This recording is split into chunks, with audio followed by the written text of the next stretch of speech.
Good afternoon, everyone. I'm Paul Harding from the fiction faculty at Stony Brook's creative writing program, and welcome to today's episode of Shop Talk, also known as Imagine Wednesdays, also known as Writers Speak, all of which are sponsored by Stony Brook Creative Writing. Among the folks gathered here on YouTube are faculty members, current MFA and BFA students, people from the greater community who would normally attend in person, applicants interested in our programs at the graduate and undergraduate levels, and our CWL 202 students. As always, our tech wizard, Frank Imperial, is behind the scenes making all this happen. So the format for these readings is that our guest author will read for 10 or so minutes. Then we'll take questions from the chat feed. You can type your questions at any time. Don't worry about interrupting us. We found that a conversation can develop in the audience while the readings are going on, so feel free also to comment on what you're hearing. Most of all, though, enjoy. So today we are especially delighted to have Kiley Reid with us. An Arizona native, Kiley is a recent graduate of the Iowa Writers Workshop, where she was a recipient of the Truman Capote Fellowship. She has contributed to the New York Times, Plowshares, December, and Lumina. Her New York Times best-selling novel, Such a Fun Age, is currently in development by Lena Waitz's Hillman Grad Productions and Sight Unseen Pictures. In case the book has not been on your radar, it is on pretty much every single best book and best reading club list you could think of. And it's also a finalist for the NAACP Image Award. So please welcome Kiley Reid. Thank you so much for having me. I'm excited to chat. Should we get right into it? Absolutely. I don't love it when authors talk too much about what they're going to read. I like to just drop you in. So I'm just going to get started. In the vestibule of the Chamberlain home sat a small teak table near the front door. On top was a porcelain cup that collected change, a wooden trough holding 3 sprouting succulents, and an upright phone charger from CB2 that was plugged into the wall behind it. In the past few weeks, Alix had developed what she knew was an awful and invasive habit of returning home, slowly closing the door quietly behind her, bending at the hip, and looking at Amira's cell phone. In the small entryway, it was protected by another door that entered into the main foyer, which made Alix feel as though she wasn't quite at home and that she wasn't exactly looking through the phone. She didn't know the passcode, and she would never use it if she did, but the lock screen of Amira's phone was always filled with information that was youthful, revealing, and completely addicting. She never took Amira's phone off the charger, and she rarely pressed any buttons. Messages and notifications would light up on their own. But 3 times a week, when she scrolled with her middle finger as she listened to Amira cook dinner upstairs with Briar and tell her to blow in case it was hot. A month had gone by since the night at Market Depot, and in that time, Alix had developed feelings toward Amira that weren't completely unlike a crush. She became excited to hear Amira's key in the door. She felt disappointed when it was time for her to leave. And when Amira laughed or spoke without being prompted, Alix felt like she had done something right. The times when this happened were few and far between, which is why Alix kept peeking at her sitter's cell phone. She would have just checked Amira's social media channels instead, but from what she'd gathered from searching, Amira didn't have any. Amira did have a group text titled Siblings, where her brother and sister sent songs, memes, and trailers for upcoming movies. Amira was constantly texting Zara, labeled Queen Zara, who would often reply in clipped messages one after the other. No, stop, don't you dare, I cannot. Zara and Amira went out nearly every weekend, and many of their texts discussed the logistics. One afternoon, Amira must have just placed her phone on the charger moments before Alix arrived because it sat unlocked and waiting. Alix didn't even have to scroll. Amira had texted, "What are you wearing?" To which Zara replied, "Slut." And Amira responded, "Cool, same." When Alix went upstairs, Amira was playing on the floor with Briar and saying, "Okay, now you have to tell me your second favorite vegetable." Sometimes there were no conversations available for Alix to read, but there was always paused music. Some of the names Alix recognized, like Drake and Janet Jackson, Outkast and Usher, but most of them were strangers, like J. Cole and Tyga, Big Sean and Travis Scott. Alix ended up Googling things like, is Childish Gambino a person or a band? How do you pronounce the name SZA? One evening, Alix memorized the name of a song and later Googled it in her room. Alix listened to the first verse in her headphones, which began with, "Let a nigga try me, I'ma get his whole motherfucking family." Alix's eyebrows rose up into her forehead. She looked over at Catherine next to her and whispered, "Whoops." But out of all the information she'd gathered in the past few weeks, what was most intriguing as a future point of connection was the fact that Amira was definitely seeing someone new, someone she labeled in her phone as Keenan and Kel. One afternoon, Alix saw this on her way out. He'd said, "Maybe next time let me know you don't drink coffee, weirdo." On a Wednesday evening, he'd said, "Is basketball something you'd be interested in?" And one time, Amira had sent a screenshot of her conversation with him to Zara, which Zara replied, "That boy doesn't play." The messages between Amira and this new person were of that cool and careful variety that only exists at the beginning of something, as you try to exude spontaneity and effortless humor and space out your responses to appear busy and even-keeled. Alix was dying to ask Amira about him, to know if his name was Keenan or Kel or neither. She wanted to cross a threshold where Amira would offer up information on her own and, more importantly, trust Alix to keep it. And tonight, after seeing Amira's newest message inside her dirty and rubbery pink phone case, Alix decided to make this happen. Thank you so much. And this is the cover. I should probably show that. Yes. Well, that's great. Thank you so much for that. It was good to hear about Zara again. She's one of my favorite characters in this. She's the protagonist, one of the protagonist's best friends, and their relationship is one of my favorite parts of the book. So that's really, really wonderful to hear some of them again, and they're back and forth. Of course. So could you maybe tell us a little bit about the inspiration for this book, where you got the ideas from? Yes. I think the biggest thing I love to clear up immediately, especially with the inspiration, is even though I was a nanny for 6 years, this is definitely not a story about me. I remember when I was a nanny and when I was a receptionist, I always got the question, but what do you really want to do? What are you really trying to do? And I knew I wanted to write, but I didn't see it as a career that would sustain me. But I also really loved nannying. And I thought, well, what if this is what I wanted to do? This is a really hard but fulfilling job as well. And so I think that I was really drawn to a character like Amira, who was aimless, unlike not a way that I was, or I knew what I wanted to do. She doesn't. She knows that she loves babysitting this child, and that's good enough for her. So I was really drawn to Amira's hesitance toward any type of careerism and how that's kind of an affront to a lot of people around her. And second, it happens once in a while that you read a book that kind of changes your life a little bit. And I read Rachel Sherman's book, Uneasy Street, Anxieties of Affluence, where she interviewed about 50 of the liberal elite denizens of New York City. And the way that people talk about money, how they try and hide about the fact that they're talking about money, and how they link money to their goodness as a person and how much they give back. I was so fascinated by those dynamics, especially in the world of domestic work. And so this was an opportunity for me to show how money works, not just, in dollars and cents, but in clothing, accents, the words you use, what your apartment looks like, all of those places where class and race combine. And lastly, as I'm sure you know too, in your class, we talked a lot about memory.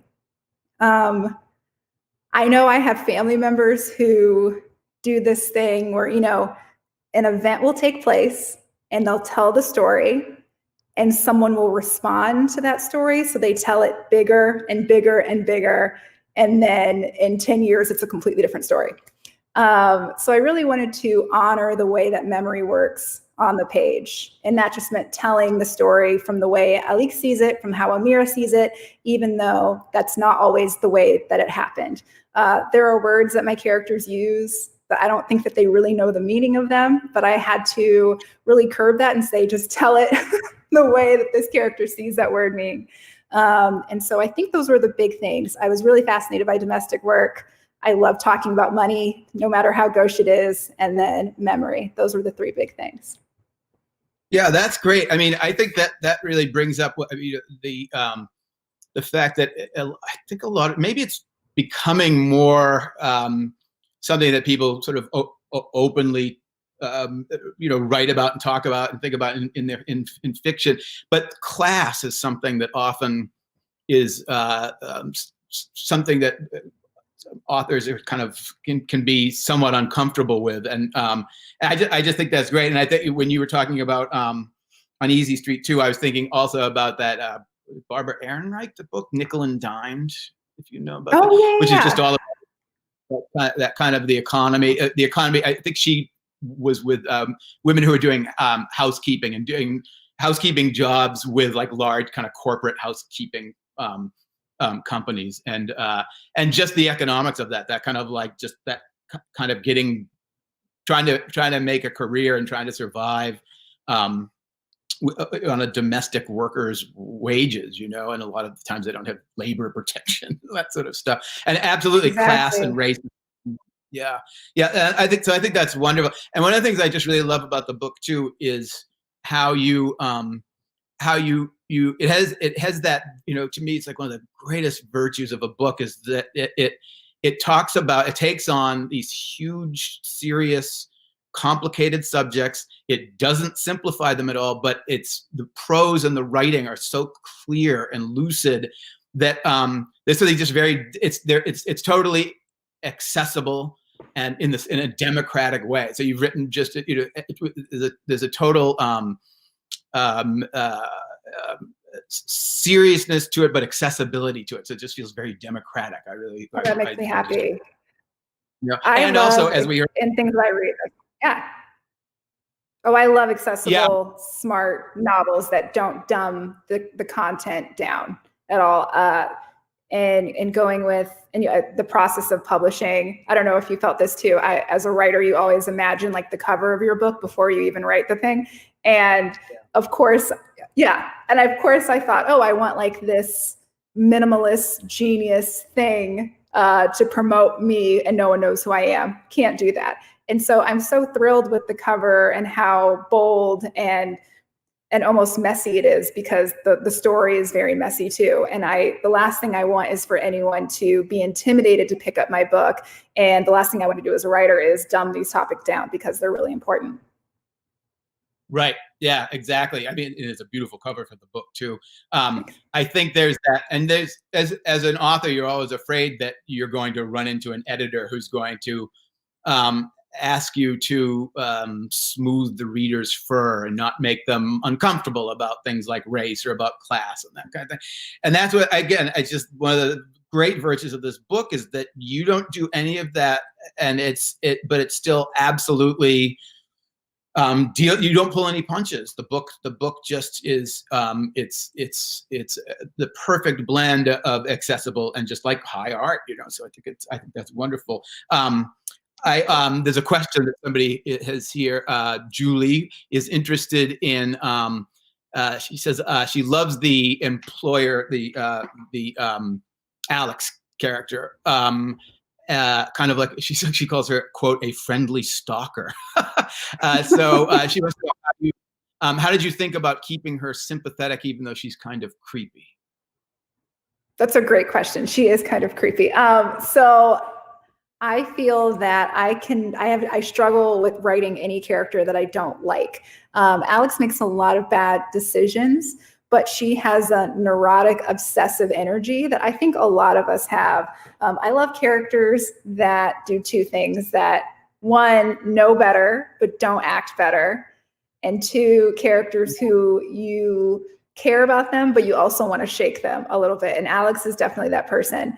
I think what helped me stay sympathetic towards her was focusing on her loneliness. She just moved to Philadelphia. She doesn't have her girlfriends. She's in a new place and she feels really lonely. And Amira's the closest friend that she has. And that leads her to not really respect those boundaries, but she's a person that's in her house nonetheless.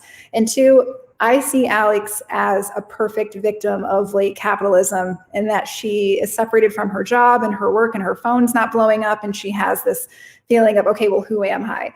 And I think that that makes her make a lot of really terrible decisions. I also think that people who have the best intentions can still cause so much damage, and that a lot of racism comes from those good intentions. And so it was really important for me to keep Alex, as equally creepy as she is sympathetic, which I think a lot of us can be sometimes.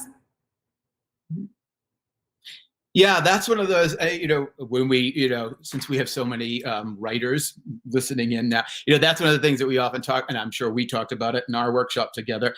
So I get to brag to the audience, because Kiley took a novel writing workshop that I wrote out, that I taught out in Iowa 2 or 3 years ago now, I guess. And the cool thing is I got to look at, I guess it was maybe the first draft when you were working on it, maybe, of this book. I think it was about 240 pages. I was terrified. But yeah, that was like the starting off point for everything else that came from it. It was wonderful.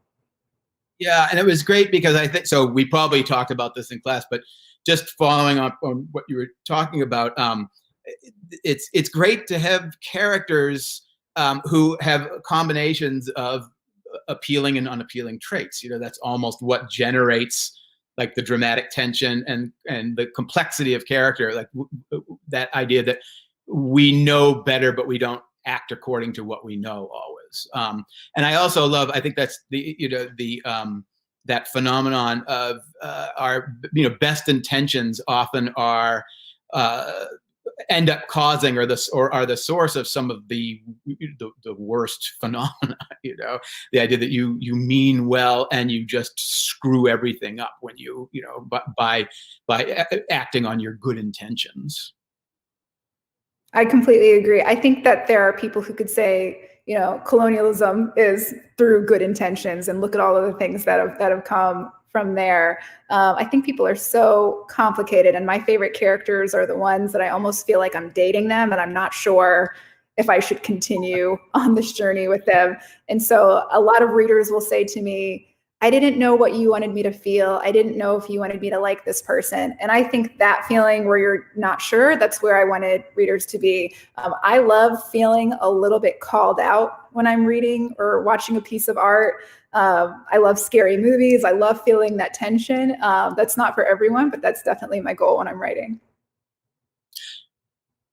Yeah, I think that's one of the, I like that idea of being called out, or the idea that you don't know what you're supposed to think. And the best books don't tell, they don't put a good thing and a bad thing next to one another and then make the reading or invite the reading of, well, maybe it's 51% this way and 49% this way, so I'll say Alex is good. Because that's then, if you do that, because then it's reducible. Then it's sort of like, I don't have to think about it. I think about that too. And I think about, well, what would we get from calling Alex good or bad? I'm not sure that we would get anything in that position. And there's so many things that Alex does that's like a little annoying or strange that I find myself doing. And I think you're completely right. While I love feeling called out, I hate reading fiction that is just full of polemics and telling me how to respond. I'm like a teenager whose parents are like, don't date that guy. I'll immediately date him. I don't care. If you tell me not to do something, I'm going to do it. And I think that it takes away from the story a little bit. So I just love showing characters exactly who they are.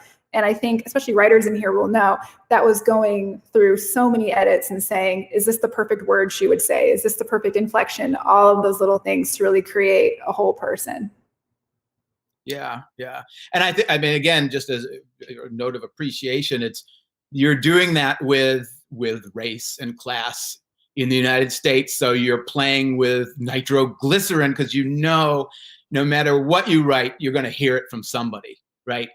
But it's so important when you're writing about such irreducible and complicated and perennial subjects like that, that you avoid degrading your own writing by almost like, breaking that fourth wall and just let it, if a bad character says something, you want the reader to know, like, that's not me, that, you just got to let it, you got to put it out there and let the reader have to kind of, like you say, not quite know exactly what to do with it. But that's, again, what makes it irreducible. You walk off and the character, the reader is kind of haunted, or the book stays with the reader past the last page. Yes, I love that. I love that haunted feeling that you get when you can't stop thinking about something. And I know that when I taught undergrads who were not writers, they needed an art credit and wanted to take a writing class. A lot of the times they would say about short stories, I didn't like this short story because it didn't teach me anything at the end and there was no lesson that I got from it.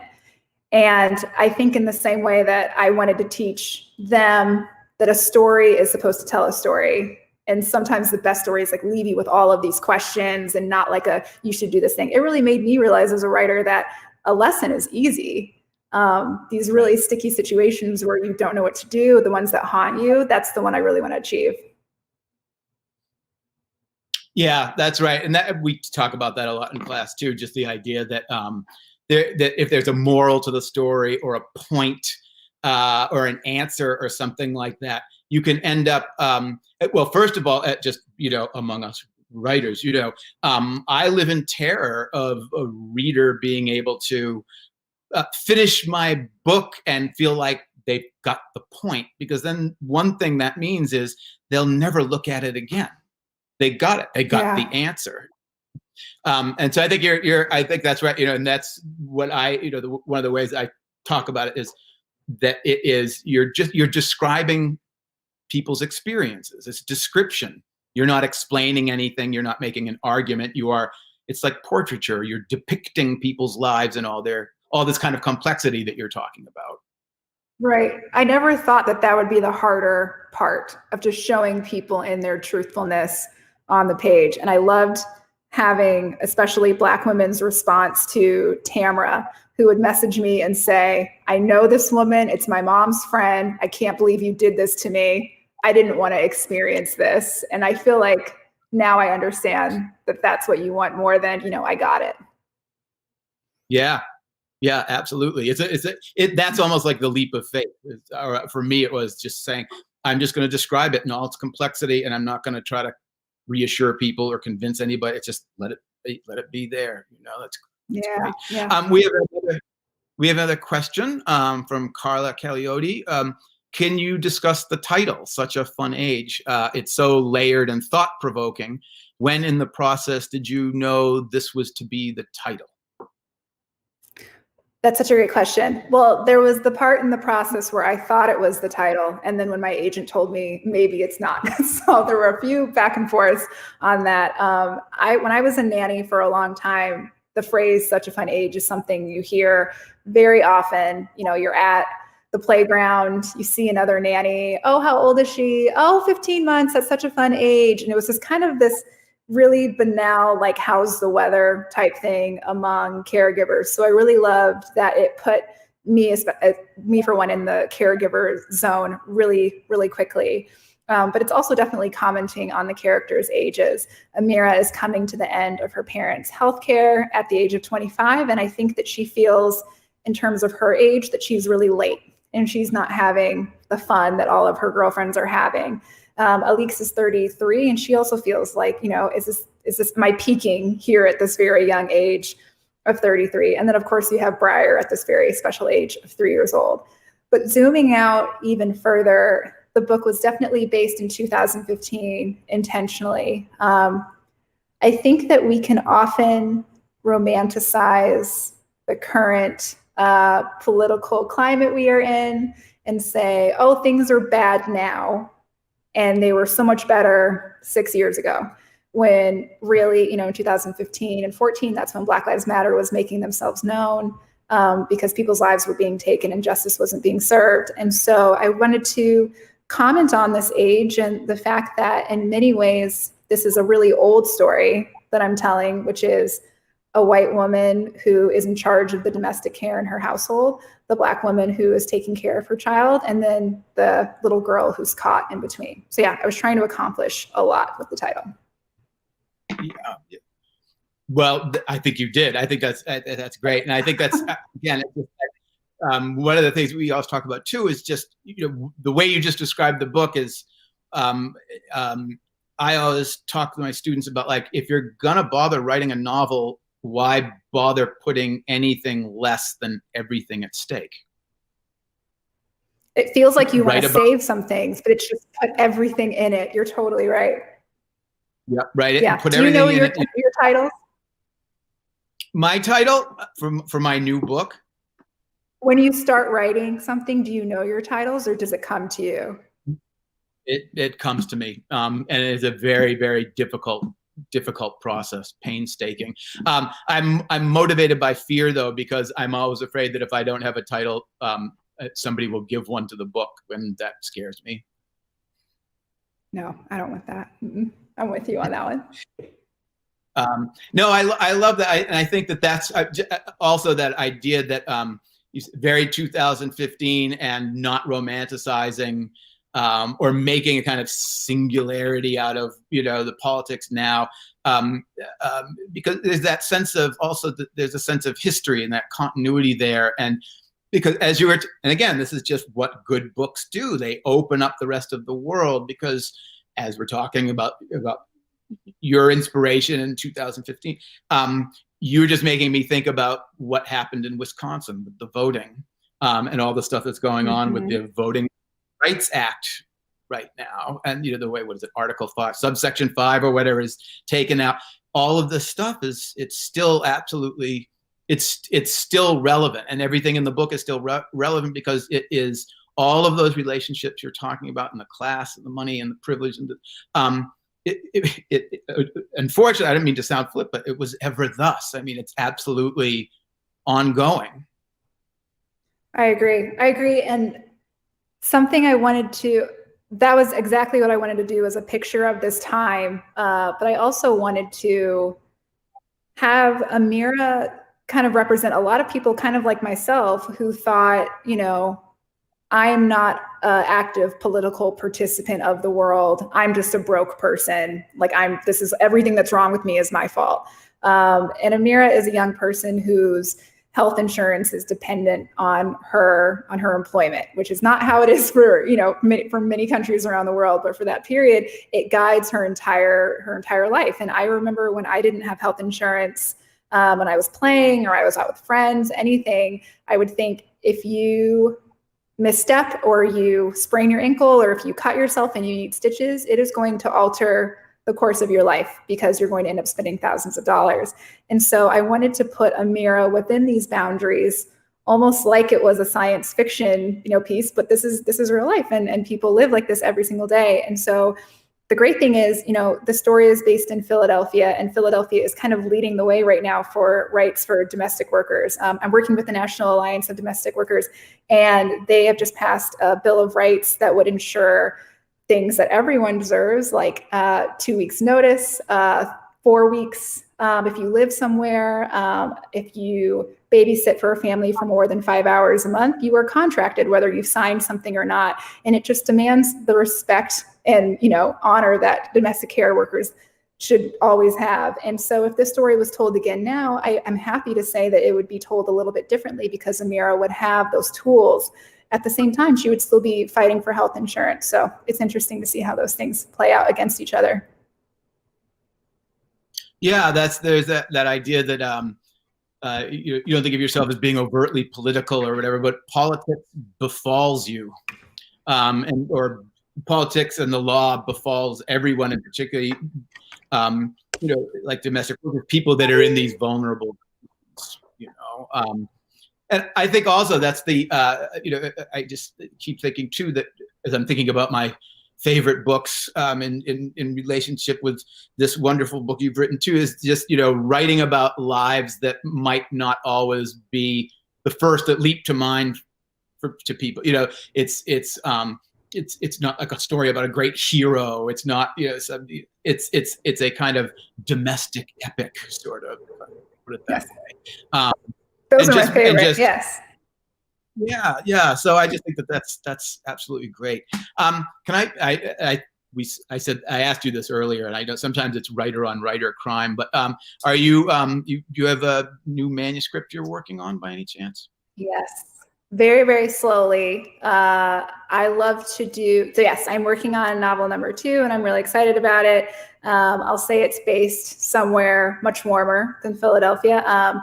One thing that was really helpful for Such a Fun Age was to do a lot of research with just talking to everyone, nannies, mothers, children, just to make sure I'm getting all of those words down just right. And so at this phase, it's a lot of writing things that I know I will not be using, but that's okay, and interviewing people from dancers to moms to everyone who I think will be involved in the work, and just a lot of reading. So this is actually the exciting part where it seems like the opportunities are endless. I feel lucky that I can stay at home right now. You know, the first responsibility is stay healthy, but if I can get writing done on top of that, that makes me really happy. And I can definitely say I don't think I'll write anything that doesn't have awkward class dynamics in it. So that's what I would expect from that one. Perfect. I can't wait. And there's that wonderful sense of freedom where you can, anything that interests you, you can just throw it in the pot and just stir it in there, and maybe it'll stick and maybe it won't, but it's such a wonderful stage in working on a new idea. That's great. Yes. Well, 100%. Yeah. Yep. Well, Kai, thank you so much. This is absolutely wonderful. I'm just so glad you're able to join us. And I just want to thank our audience for tuning in. And best of luck. And we hope you'll come back maybe and read from the second book when that comes out. Fingers crossed. Thank you so much for having me. This was lovely. Thank you. All right. From